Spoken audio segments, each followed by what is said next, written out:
నా మొగుడు పోయాడు, నా మొగుడులాగా ఎవరి మొగుళ్ళు పోకుండా చూసుకోండి బాబు.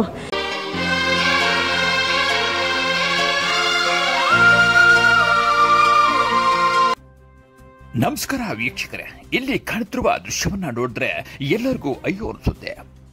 ಸುಮಾರು ಜನರು ದೇವಾಲಯಕ್ಕೆ ಹೋದ್ರೆ ದರ್ಶನವನ್ನ ಪಡೆದು ಪ್ರಸಾದವನ್ನ ಮನೆಗೆ ಎತ್ಕೊಂಡ್ ಬರ್ತಾರೆ. ಆದರೆ ಇವತ್ತು ದೇವಸ್ಥಾನಕ್ಕೆ ಬಂದವರು ಶವಗಳನ್ನೇ ಮನೆಗೆ ಹೋಗುವಂತ ಪರಿಸ್ಥಿತಿ ತಿರುಮಲ ತಿರುಪತಿ ದೇವಸ್ಥಾನದಲ್ಲಿ ಕಂಡಿದೆ. ಏನೇ ಇರಲಿ, ಇದೊಂದು ದೊಡ್ಡ ದುರಂತ, ನೋವಿನ ಸಂಗತಿ, ನೋವಿನ ವಿಷಯ ಅಂತ ಕೂಡ ಹೇಳ್ಬೋದು. ಮೊಟ್ಟ ಮೊದಲ ಬಾರಿಗೆ ತಿರುಮಲ ತಿರುಪತಿಯಲ್ಲಿ ಈ ಘಟನೆ ನಡೆದಿದೆ. ಇಷ್ಟಕ್ಕೂ ಕಾರಣ ಯಾರು, ಹೇಗಾಯಿತು, ಎಷ್ಟು ಜನ ಸಾವಾಗಿದ್ದಾರೆ, ಎಷ್ಟು ಜನ ಆಸ್ಪತ್ರೆ ದಾಖಲಾಗಿದ್ದಾರೆ, ಬನ್ನಿ ಸಂಪೂರ್ಣವಾಗಿ ನಮ್ಮ ಜೊತೆ ನೊಂದ ಮಹಿಳೆಯರು ಏನ್ ಹೇಳ್ತಾರೋ ನೋಡೋಣ ಬನ್ನಿ.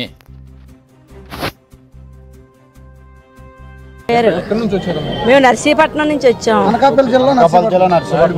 నాయుడు బాబు గారు నలుగురు వచ్చాం. నలుగురికి ముగ్గురిని ఎలాగోలా కాపాడారు. అతను కాపాడలేకపోయారు.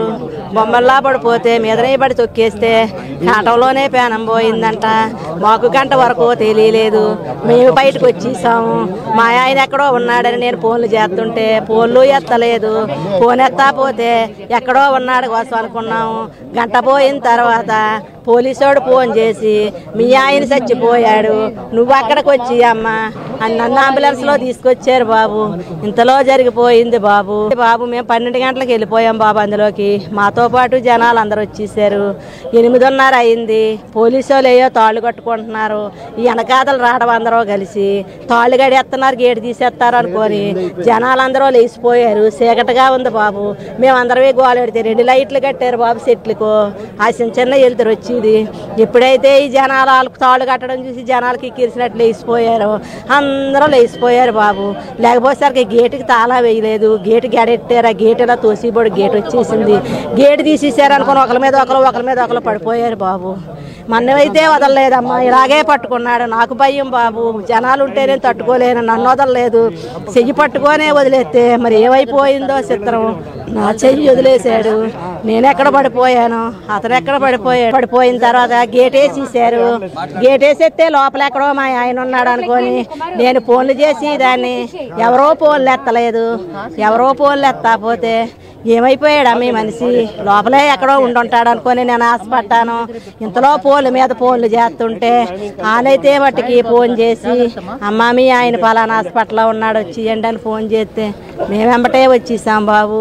నాకు శవాన్ని ఇచ్చారు బాబు. నేనేం చేసేదయ్యా. నా మొగుడు పోయాడు, నా మొగుడులాగా ఎవరి మొగుళ్ళు పోకుండా చూసుకోండి బాబు. నా మొగుడు పోయాడు, నా మొగుడులాగా ఎవరి మొగుళ్ళు పోకుండా చూసుకోండి బాబు.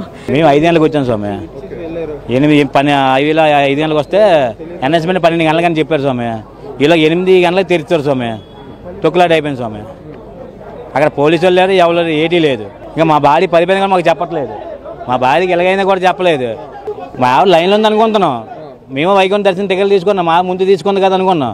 తీరమోచేది మాకు దొరికిన తర్వాత మా మాత కనబట్టలేదు. 12 అలాగ అవుతుంది, కనబట్టలేదు. ఈలోగా నెతుకుతున్నాం. ఈ స్వామి ఫోటో, మా ఆవిడ ఫోటో ఉంటే పోలీసు మాత చూపించాడు. పోలీసు మాత ఈవిడికి కాల్ బాగాలేదు, మేమే అంబులెన్స్ చేసామని చెప్పారు. ఎక్కించదా ఏదంటే ఈ హాస్పిటల్ అని చెప్పారు. ఈ హాస్పిటల్కి వచ్చాం. ఈ హాస్పిటల్కి వస్తే ఇక్కడ లోపల చెక్ చేసాం, లేదు. అక్కడ పక్కన ఏదో హాస్పిటల్ ఉందా, ఆటో కట్టి అక్కడికి వెళ్ళాం, అక్కడ ఏం లేదు. మళ్ళీ ఇప్పుడు బయటకు వచ్చిన తర్వాత మాకు వీడియో వచ్చింది మాట. వీడియో ద్వారా మాకు తెలిసింది, అంటే చాలా వీడియో వచ్చి వీడియో ద్వారా తెలిసింది మాకు.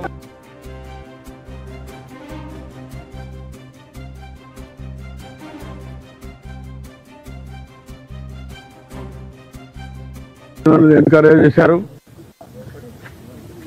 What is the instructions you have given for the administration? నువ్వు డిప్యూట్ చేసినప్పుడు లోకల్ కంజెషన్ లేదు సార్. వాళ్ళు పీస్ఫుల్ గా కూర్చునే ఉన్నారు. బట్ వదిలేటప్పుడు మాత్రమే అది కంట్రోల్డ్ గా వదలకపోవడమే అయిపోయింది సార్. ఇక్కడ లోకల్ కంజెషన్ ఒకసారి ఇక్కడ ఇదే న్యూ ప్లేస్ కదా, బీ క్లియర్. న్యూ ప్లేస్ తీసుకొచ్చి పెట్టినప్పుడు you must have dos and don'ts. మరి ఎక్కడ అమలు చేశారు మీరు?